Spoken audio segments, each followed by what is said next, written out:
All right, chat. Today we're going to go over why Twitch is collapsing. Now, I saw this in CoffeeZilla. We're going to react to CoffeeZilla later, but we had to react to this first because obviously Twitch is a very important topic. I'm live on Twitch every single day. StoryofMike with 2 eyes. Make sure to follow. But I feel like this is very important because when I'm streaming, I'm normally on Twitch. In 2014, Twitch was the 4th largest source of internet traffic in the United TV. States. Behind Netflix, behind Google, behind Apple, but ahead of Facebook, ahead of Hulu, and ahead of Amazon itself. Okay. A decade later, that number is 18th. And the company Now that bought bought by it for nearly $1 billion has started calling it something internally. A phrase that should terrify anyone who's ever built anything inside a corporation. A zombie brand. That's the actual term Amazon employees use. A zombie brand. Something that's technically still alive, still running, still burning cash, but for all practical purposes, is dead on arrival. Parked next to the Goodreads and Mechanical Turk in the corporate graveyard. Why do Amazon employees call it that, though? Art of acquisitions that they still have Amazon Primes, you know? Here are the numbers, and they're brutal. Average viewers on Twitch, down 21% from the peak. Revenue, down over $2 billion to an estimated One thing I will say about, the revenue, not the revenue, but like the viewership is going to be very hard to peak from COVID because I don't think people understand viewership everywhere was up because of COVID. Simple reason, everybody was home. So you have a lot more inflated views that you're not going to get to. Like Kai has had, I think he touched like 1 million concurrent with like LeBron on the stream, and like Aiden Ross touched like, I think 1 million concurrent as well with Trump on his stream. Like it's still possible to get a lot of people concurrent on, like Buy, for example, also I think probably had 1 million concurrent somewhere.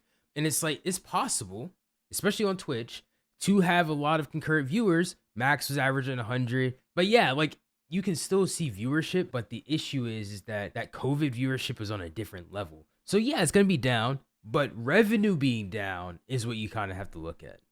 1.8 billion and falling. Workforce cut in half. Nearly 1,000 employees laid off in just over a year. The CEO went on record and said, quote, "We aren't profitable at this point." That's 10 years.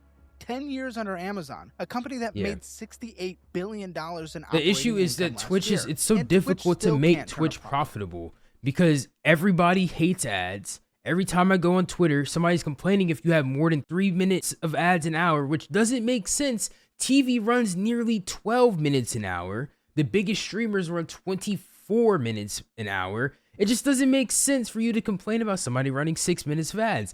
But that's another story for another day. I run my ads 6 minutes max at the moment. Will I raise them one day? Probably, because everybody has raised them. TV does not run at 6 minutes an hour. It runs at like I said, 12 to 13 minutes an hour. So yes, it's hard to make money when you're not running ads. And it's hard to make money when you don't have value in your product. Meanwhile, YouTube Live now commands over 45% of all live streaming hours watched on the planet. Kick as well. A startup called Kick, backed by a crypto casino Now the thing with Kick, I used to be verified on Kick. And then you have TikTok and the rest of the market share. Kick is just, it's still polarizing to me. And I don't think it'll ever not be, just because of the stipulation that creators have on that platform. There's a lot of people that go to Kick to say whatever they want, and it's just, I don't know. I don't know how I feel about Kick. Like I said, I was verified on it at one point. I stopped streaming on it. I lost my check. You know, like Kick is a player in the game now. You know, YouTube is making some strides, and then TikTok is I don't even know the word right now, but TikTok is insane. Grew 131% in a single year. Like TikTok is more than Kick and Twitch combined. Passed Twitch to become the #2 live streaming platform in total hours. Twitch didn't just lose its crown, it lost the plot. This is the story of how the platform that invented modern live streaming, the place that gave us Twitch Plays Pokemon, that launched thousands of careers, that turned playing video games into a billion-dollar industry, managed to drive away its creators, alienate its viewers, and burn through nearly $1 billion of Amazon's money with nothing to show for it. And it all starts with a webcam strapped to a baseball cap. On March 19th, 2007, a 23-year-old named Justin Kahn strapped the camera to his head and started he's going all the way life back. To the internet. 24 hours a day, 7 days a week, no breaks. Kahn and 3 other Yale students, Emmett Shear, Michael Seibel, and Kyle Vaught had driven from New York City to San Francisco the previous October with Silicon Valley. $50,000 from Y Combinator and had an idea they figured would probably fail within a year. They called it Justin.tv, and the live casting concept did fail. Nobody wanted to watch Justin Khan eating cereal at 2 in the morning. But the platform survived because it turned out people wanted to use it for something nobody expected: video games. Users were broadcasting their gameplay, and other people were watching. Not just a few. And this is when thousands, gaming was doing then better on thousands. YouTube as well. The chat was active. The chat was alive. The energy was real. Something was happening here that traditional media couldn't touch. By 2011, the gaming category was so massive that the team spun it off into its own category. They named it after the split-second reactions that defined competitive gaming. Twitch gameplay. Twitch.tv launched on June 6th, 2011. 2011. With Emmett Shear as CEO. The growth was absurd. 3.2 million monthly users in 2011. 20 million by 2012, 45 million unique viewers by 2013, and by February 2024, Twitch was the 4th largest source of it was growing back then, bro. I didn't have Twitch yet. Google saw what was I was younger. I think 2012. What I don't even remember. Yeah, like I didn't even know what Twitch was yet. Like, and it was growing this crazy. Like, well, YouTube was doing good, it was still doing good. That's the issue with the decline, is that we have seen growth when there's other stuff going on. Now, obviously, you have a lot more stuff. You have a lot more competition now.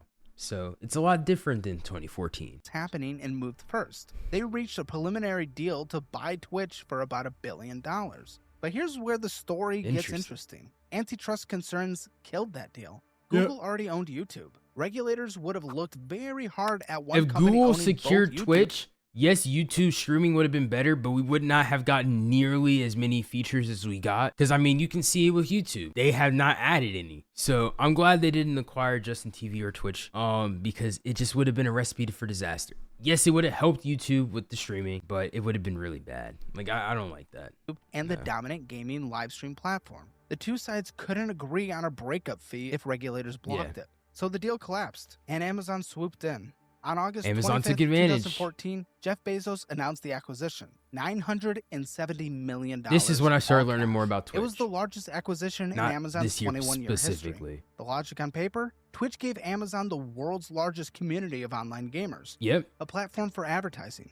A vehicle for promoting Amazon's own game titles. And, this part often gets overlooked, a fire hose of user data. Every Twitch user was a potential Amazon Prime customer. Every streamer was a potential product and they played into it.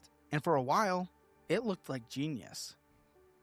In February 2014, something happened on Twitch that had never happened anywhere else on the internet.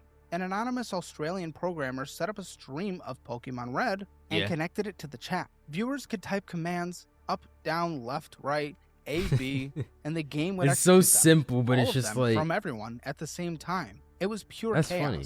Over 16 continuous days, more than 1.16 million people participated. Oh, 121,000 played simultaneously at peak. 121,000 viewers concurrent? Okay. 100,000 people trying to drive the same car. Interesting. Twitch Plays Pokemon won a game award for the best fan creation and became one of the most iconic moments in internet history. It proved something important. Twitch wasn't just a place to watch, it was a place to participate. And that distinction would define everything that came next. By 2016, Amazon launched Twitch Prime, later renamed Twitch Prime subs, tying Amazon Prime subscriptions directly to Twitch. Shout out Ninja. Free monthly channel subscriptions, exclusive game content, ad-free viewing across the entire site. And this was supposed to help Amazon recoup connected Amazon's on their retail sale empire to Twitch's creator economy. By 2017, YouTube's gaming standalone app was struggling so badly it shut down in 2019. Twitch had 15 million daily active users and a near monopoly on game streaming. The competitors were either dying or dead. Microsoft's platform Mixer, which spent an estimated $30 million to sign Mixer Ninja, wasted so much and money. $10 million for Shroud, So shut down in much June money. 2020, less than a year after those signings. The lesson was clear. Buying individual streamers doesn't move audiences. Viewers are loyal to the platform, not the person. And then COVID hit, and everything went vertical. During the second quarter of 2020, Twitch viewership surged over 70%. Average concurrent viewers spiked from 1.26 It will be million very to hard for it to 2.75 get million to that by point again. 2021. Hours watched will. hit an all-time record of 24.3 billion that year. Twitch's employee count ballooned to around 1,800. Celebrities were streaming. Politicians were streaming. Everyone was streaming. But here's the thing about sugar highs. They end. And what comes after is the crash. The world reopened. People left their houses and the metrics started sliding. Average concurrent viewers, 2.75 million in 2021. 2.65 million in 2022. 2.4 million in 2032. 2.42 million in 2023. 2.37 million in 2024. And by mid-2025, it's just gonna keep 2.16 declining, million. man. That's There's a 21% too many drop options from now. the peak. Too many Annual options. hours watched, 24.3 billion in 2021, 22.7 in 22, 21.4 hours in watched 23, too. 20.8 in 24, and the 2025 projections about 19 billion, back to pre-pandemic levels, as if COVID never happened. In December 2024, Twitch recorded just 1.58 billion hours of watch time. That was the lowest monthly total in over 4 years. It makes sense though, because a lot of people watch streamers through clips now. So a lot of them just stay on TikTok because TikTok that might be a video we have with somebody's documentary at some point. TikTok, man, that is something right there. And that's definitely pulling a lot of people away. And then you also have people like Valkyrie or XQC or whoever that multi-stream as well. So it's not like their whole audience is on Twitch as well. So all those factors play into why there's a decline, but it being pre-COVID numbers is kind of crazy. Picture worse. Internal documents reviewed by the Wall Street and Journal, that's with numbers from Kai's subathon, because Kai had his subathon last year. FaZe had their subathon last year. So it's not like, oh, Kai hasn't streamed. No, he had some pretty high numbers last year. Speed had some numbers too on Twitch. So you would think just with the bigger creators, it wouldn't, but I don't know. Revenue around 2 billion, 667 million in ads, the rest from subscriptions and digital purchases. By 2024, that number dropped to an estimated 1.8 billion, an 8% decline year over year. Internal projections warn that Twitch could shed another $250 million in revenue by the end of 2025. This subject matter can be hard to digest, but for most Americans, their personal financial situation is the hardest subject to. Okay, I think this is an ad. And through all of this, 10 years of Amazon ownership, billions in infrastructure spending, pandemic-era growth that any platform would kill for, Twitch has never, not once, turned a profit. CEO Dan Clancy said it publicly in January 2024. I'll be blunt, we aren't profitable at this point. The reason is structural. Live video is absurdly expensive to deliver. Unlike YouTube, which mostly serves pre-recorded video that can be cached and distributed efficiently, Twitch has to push millions of simultaneous, low-latency, high-definition streams in real time across the internet. Google's custom transcoding chips process video at roughly 40 times lower cost than the standard CPUs, especially H.264. That gap isn't a minor competitive disadvantage, it's a chasm. And Twitch's advertising infrastructure is primitive by comparison. YouTube's ad platform is self-service. Anyone can run ads for a few dollars. Twitch's requires direct sales engagement with budgets starting at tens of thousands. One streamer ran the numbers publicly. He earned $30.58 in ad revenue from an entire month of streaming on Twitch. 100 unskippable ads across 90 hours. Meanwhile, a single 8-hour YouTube stream earned him almost $90. Who is this person he's talking about? 90% of Twitch creator their revenue CPM comes is from like funding, under donations, the roof. bits, like not badly ads. bad. That means Twitch is fundamentally reliant on its most dedicated fans opening their to wallets. put that into perspective, I've made around that amount off a month of ad. Like that dude's CPM is just horrible on Twitch. I'm sorry to say it. I'm sorry to say it. It just doesn't make sense. For years, Twitch's top partnered streamers had a deal. 70-30. Their creator kept 70% of subscription revenue. Twitch kept 30%. It was now, honestly, I'm not gonna lie. With Kick having 95.5, I don't understand why 70-30 is even something that you're dangling over partners' heads. There should be people like Ron that already have something closer to a 95.5. Like, obviously not 95.5 because that's a very difficult product and Twitch already doesn't make money. But to say that 70-30 when you're taking revenue on other places, it just doesn't make sense in my opinion. I don't get it. Fair. The streamers created the content, built the communities, bought their own equipment, moderated their own chats. Twitch provided the servers and the audience.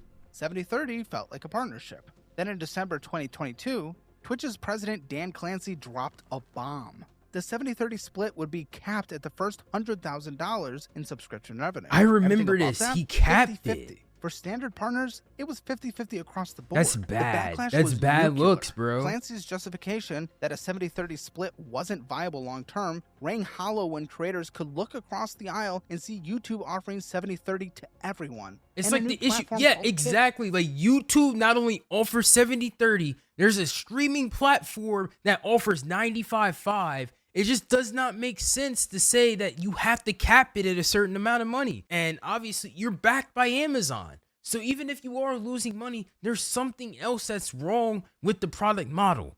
It's not the streamers, sometimes. Offering 95-5. Let me say that again. 95% to the creator, 5% to the platform. 22,000 streamers signed a petition demanding better terms. YouTube's gaming head responded publicly. The creators should be getting a disproportionate amount. This shouldn't even be up for debate. Twitch eventually created the Partner Plus program in June 2023, resorting 70-30. The Partner Plus, and then they just took it away. 350 recurring paid subscribers for 3 consecutive months. That's roughly the top 1,000 creators on the platform with 14 million streamers. Yeah. The other 99.99%, 50-50, aren't touching take that. it or leave it. And then came the data breach that changed everything. In Oh, October man. 2021, a hacker exploited a server configuration error and dumped 125 gigabytes of Twitch's internal data onto 4chan. Man, the that's entire tough. source code, internal security tools, proprietary development kits, plans for an unreleased Steam competitor, codenamed Vapor. One cybersecurity Which, expert honestly, this compared it to probably KFC helped Kick. losing its secret recipe. But the most damaging part? 3 years of creator payout reports. Every streamer's earnings from 2019 to 2021. Published for the world to see. Critical Role, I didn't know that. 9.6 million. XQC, 8.4 million. Yo. Summit 1G, 5.8 million. Those Yo, what numbers is this sound pocket great, but watching? here's what the leak really exposed. The streaming economy was an incredibly steep pyramid. 72.6% of Twitch streamers made $0. Another 15% earned Zero? between 1 and Yo, 25. if you made $0, bro, you gotta pack it up. There's no way you didn't make 1 cent. Actually, that's bad. You're telling me you didn't make 1 cent? Man, that's bad, bro. Bucks a month. The top 1% captured almost all the revenue. The rest provided Makes free sense, but content yeah, that kept that's the kinda platform tough. alive. Twitch couldn't protect the financial privacy of its own creators, and Yeah. it couldn't explain why the deal kept getting worse for the people who built the place. Mm-hmm. The creators weren't the only ones getting squeezed. Twitch turned on its viewers too. When Yep. Twitch Prime launched, one of its biggest selling points was ad-free viewing Ad-free across viewing. the entire site. Link your Amazon Prime account, never see an ad, simple, popular, Oh, effective. wow. I In didn't August know that. 2018, Twitch killed that feature. No more ad viewing for Prime members. Yeah, I didn't know that because when Ninja was doing the Twitch Primes, it was like Twitch Prime for his channel and you got no ads. I didn't know there was a time where Twitch Primes gave you like ad-free across the entire platform. Now you have to get turbo. That's interesting. That's interesting, bro. Man, just another money-hungry practice. If you wanted that back, you could pay an extra $89.99 a month for something called Twitch Turbo. Wow. Strip a beloved feature from a paid subscription and sell it back as a separate And it's product. not $8.99 Classic anymore, it's double dip. $12.99. And the predictable happened. Ad blocker usage exploded. Yep. And Twitch What responded did you think was not gonna by happen? rethinking And the now strategy, ads but plummet. by going to war with its own audience. They deployed what the community called the purple screen of death. A non-skippable, Aw, multi-minute man. purple screen that interrupted your stream Yep. with a lecture about using an ad blocker, demanding that you watch directly on the main site. It didn't just annoy ad block users, it broke legitimate third-party embeds, esports portals, multi-stream sites, even charity streaming platforms, Yep. all collateral damage. So bad. Then came server-side ad insertion. Twitch's engineers started stitching advertisements directly into the live video feed at the server level, making them technically indistinguishable from the actual stream. You couldn't block them without Wow. blocking the stream itself, and the ads weren't gentle pre-rolls. That's They were insane. mid-roll interruptions that Yeah. would fire during the stream, during a clutch play, during an emotional moment, doing the exact kind of content Happens that all the keeps people like when I watching. start my One- stream, if I don't snooze the ad, like I will literally show y'all like this is my ad manager. I'm not live. Look, it's 12. I'm not live for this video. I'm sorry. But it literally I don't have pre-rolls on. Why is there a situation where as soon as I go live to talk to my chat, an ad runs? they only run twice an hour. You can see they only run twice an hour, but it instantly runs. Why does this not run like 15 minutes in? Why does this run 1 minute in if I have pre-rolls off? What is the purpose? Viewers summed it up on Reddit. Twitch is the only platform where paying money doesn't guarantee you won't be interrupted. Exactly. Financial creator problems were bad enough, but Twitch kept stepping on the rakes. In 2020, and that hurts your the music viewers. industry discovered Twitch, and before May of that year, streamers received Boy fewer Max. than 50 Not music-related 2020, copyright notices per year. Then the major labels started sending thousands per week. The RIAA fired off over 1,800 people were notices in just June playing whatever 2020 music alone, they wanted. more than the previous 3 years combined. Twitch's response was to mass delete VODs and clips without telling streamers which content was flagged. 5 years later, Twitch still has no comprehensive music licensing solution comparable to YouTube. You just have the then the hot now. tub. What I will say, you say as compared to YouTube, Twitch has it to where you could just mute like your tracks. So it is better in that fact than YouTube because YouTube does not have that feature. So that's a point I'm giving to Twitch. Streamers, primarily women, found a loophole. Twitch's rules allowed swimwear and contextually appropriate here we situations. go. Sit in an inflatable hot tub? Technically compliant. It drew massive viewership and split the community down the middle. Twitch eventually quarantined the content into a separate pools. This was hot such a tubs, and stupid beaches time. category. About 11 major That shouldn't even have pulled been a their ad category. spend. The gaming Why, platform had an Dan Clancy, why did you make that a category? You pretty cool, agent and all this stuff. Why did you make that a platform? Why did you make pools and hot tubs its own thing? Why is that something that happened? Why is that something he did? Identity crisis on its hands. And the gambling mess was worse. By August 2022, the slots category had accumulated over 50 million hours watched monthly. Streamers were broadcasting sponsored slot sessions from offshore crypto casinos to audiences that included minors. Then a British streamer named Slyker was exposed for scamming $200,000 to $300,000 from fans and fellow streamers to feed his gambling addiction. A cancer patient who'd been scammed called into a stream in tears. Pokimane tweeted, like if Twitch should ban gambling, and got 300. Right message, wrong person, because Pokimane has a lot of morals that don't align with her hating this. Twitch banned certain gambling sites within days, but exempted sports betting and poker, a half measure that satisfied almost no one.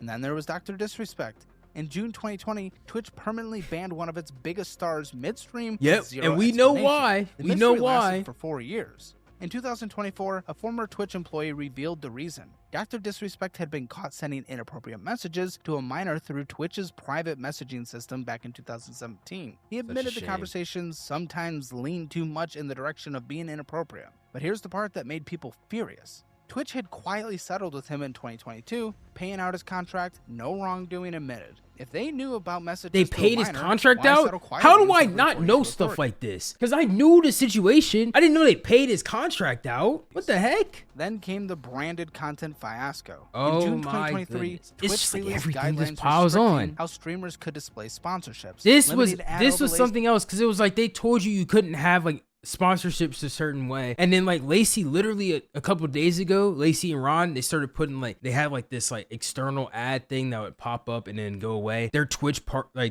managers told them, yeah, you can't do that. So man, bro, 3% of the screen space. Banning 3%. burned-in logos. They were essentially trying to become the big mandatory middleman in every creator sponsorship deal. The biggest names Which on the platform in the 2K community, you used to have these bars at the top with your socials and all that stuff, and you couldn't do that with the new rule. He's asked, how about instead of handicapping what creators make, you help them make more? Twitch reversed the policy the next day. CEO Clancy personally apologized. We messed up. 2 days later, which is all you can do. It took for this is all we want you to do. Realize it's just know when you mess up and try and improve it. Single streamer first, and that disconnect between the people running the platform and the people making it worth watching became the defining theme of the decline. YouTube's advantage isn't about one feature; it's structural. YouTube has over 2 billion monthly active users. YouTube's different. Twitch has 240 million. YouTube's way in a different ballpark. Trained on Google's custom TPU silicon, always will be. Services live streams to viewers watching related shorts, VODs, and search results. Every live stream automatically becomes a permanent, searchable, algorithmically recommended video that keeps earning money forever. On Twitch, VODs auto-delete after 14 days for most users. Which is also a point I'm giving to YouTube. The discoverability gap is devastating. Twitch's browse page sorts streams by viewer count. If you're not already popular, nobody finds you.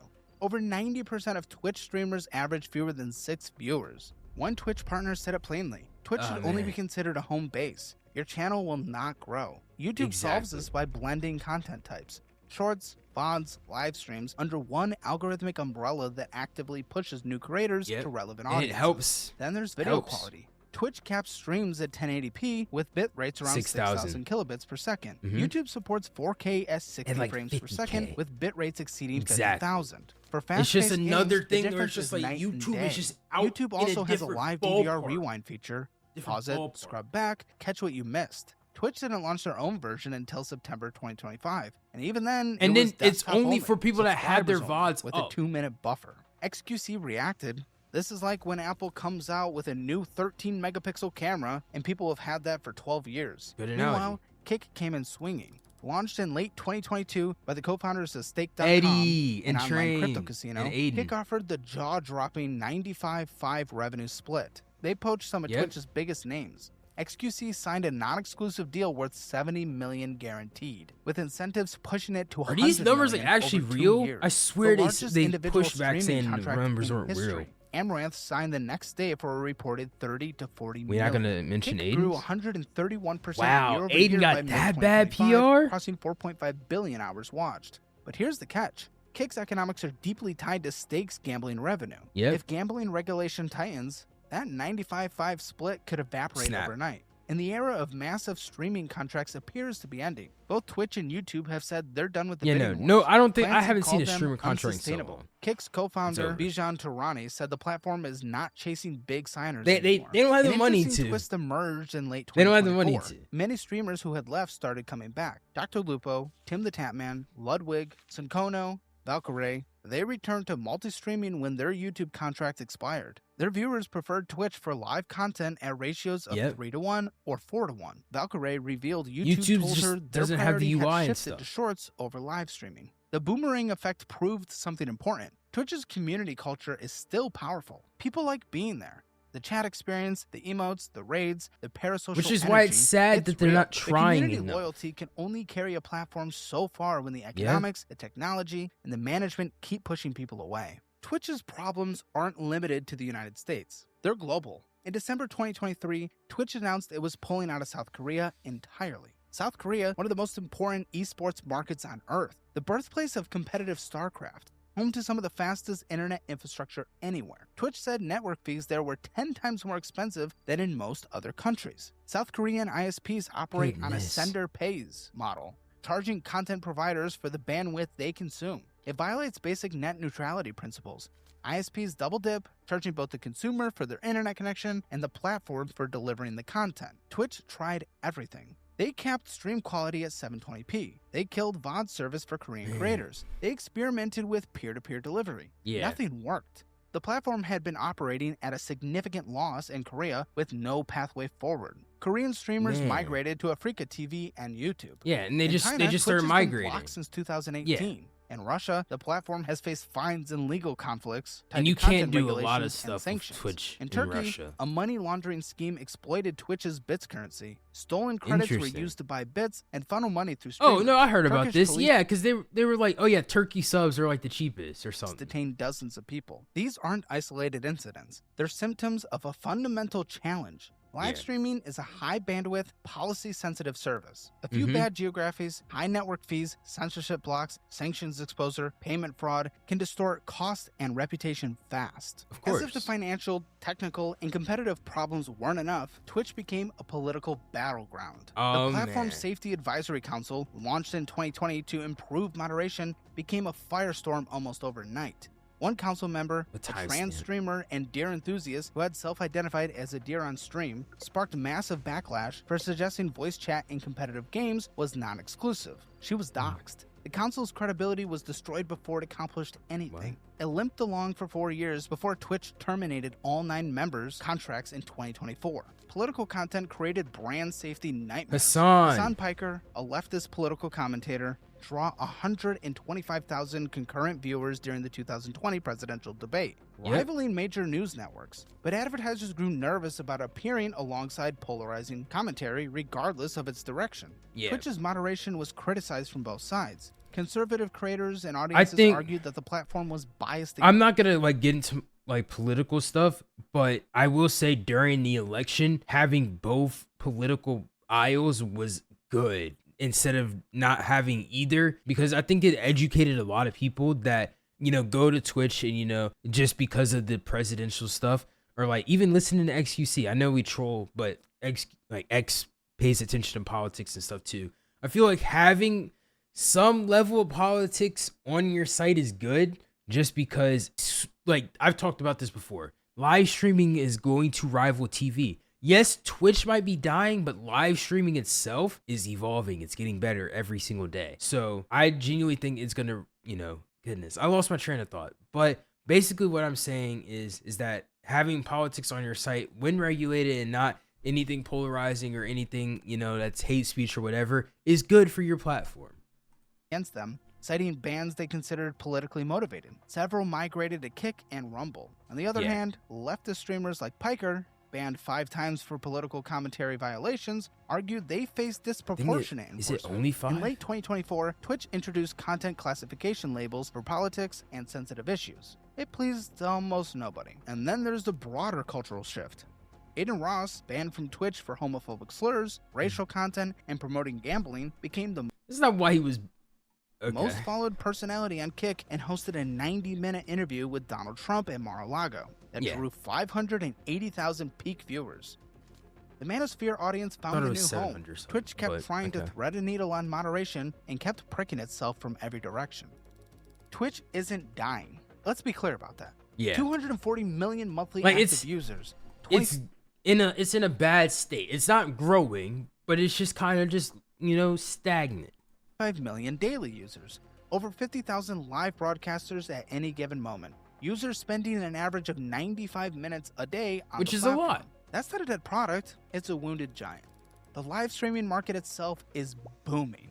It was valued at roughly $107 billion in 2024 and is projected to reach somewhere between $318 billion and nearly $700 billion by the early 2030s, growing at around 23% per year. The pie is getting bigger. The question is whether Twitch can hold onto its slice. Near term, expect more cost cuts. Expect multi-streaming to become the norm. Creators broadcasting simultaneously to Twitch, YouTube, and Kick, treating Twitch as one window among several. Expect Twitch to keep improving monetization tools, rolling out better mobile experiences, and leaning on AI for moderation and content discovery. GTA 6 could give all streaming platforms a temporary boost. Medium term, YouTube's dominance will likely consolidate. The structural advantages, discoverability, it goes for people that want to stream, gotta ad take advantage of video quality, are nearly impossible for Twitch to replicate. Kick's sustainability will be tested if gambling revenue dries up or faces regulatory pressure. And Twitch may quietly pivot towards being what it's already becoming, a niche platform for hardcore gaming communities and interactive entertainment,